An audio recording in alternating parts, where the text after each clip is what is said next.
Believing in Myself, September 21st. Nothing is more difficult and therefore more precious than to be able to decide. Napoleon I. There are psychological as well as dollars and cents reasons for using experts to advise us before we enter new ground. Scouts who have been there before help us minimize our risk. Consultants who can help us decide whether we should get involved in the first place. Yet in personal endeavors like the quest for self-esteem, outside input has limited value. Ultimately, the build-up or tear-down decisions are ours and ours alone. Suppose, for example, that someone puts us down and somebody else compliments us for the very same quality. Who do we believe? Or say that we have to make a decision that will have a considerable impact on our self-esteem. We consult several wise people and get different advice from each one. Again, who do we believe? Of course we'd rather share the responsibility and have someone else bear part of the load. Perhaps we'd even like someone else to decide for us. But then we would never know the joyful confidence that comes from learning to trust our own judgment. I can use outside input to validate my reasoning, but I must decide for myself. I can use outside input to validate my reasoning, but I must decide for myself. I used to have a hard time making decisions for myself. Part of that is because of family of origin situations where I didn't have to make decisions, so I wasn't used to doing that.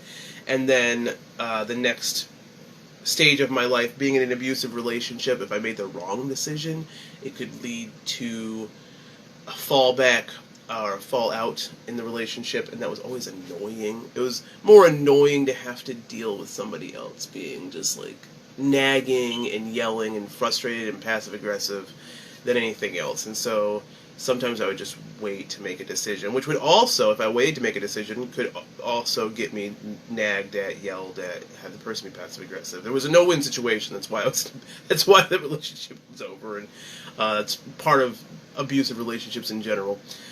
But I'm also an extremely decisive person when it comes to my own space, being self, when I'm living my life on my own terms. So I can use outside input to validate my reasoning, but I must decide for myself. And I only use the outside input of others whose lifestyle or whose personal lives, if they have something that I admire. I only care about the opinions of people who actually have something that I admire. If I don't admire anything that you have, if you have nothing that I want,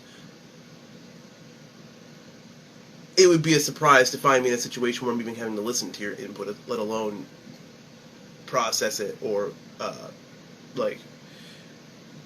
log it into the mental clock or calendar or computer, that process of decision making. If you have nothing I want,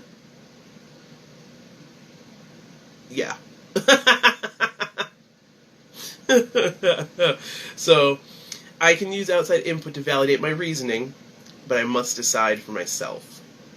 I like deciding for myself. I like making my own decisions. Even when they don't work out, even when it's not great, even when I have to pay a consequence or something like that for that. I feel much less frustrated when I have to deal with the consequences of my own actions and decisions than when I have to deal with the consequences of other people's actions and decisions. Funny how that works. I hope everybody has a good day today. Hi. It is my genuine hope that you got something positive out of this video, and if you did, I would really appreciate it if you liked the video, maybe shared it with somebody you know, and then subscribe to my YouTube channel. Have a good day.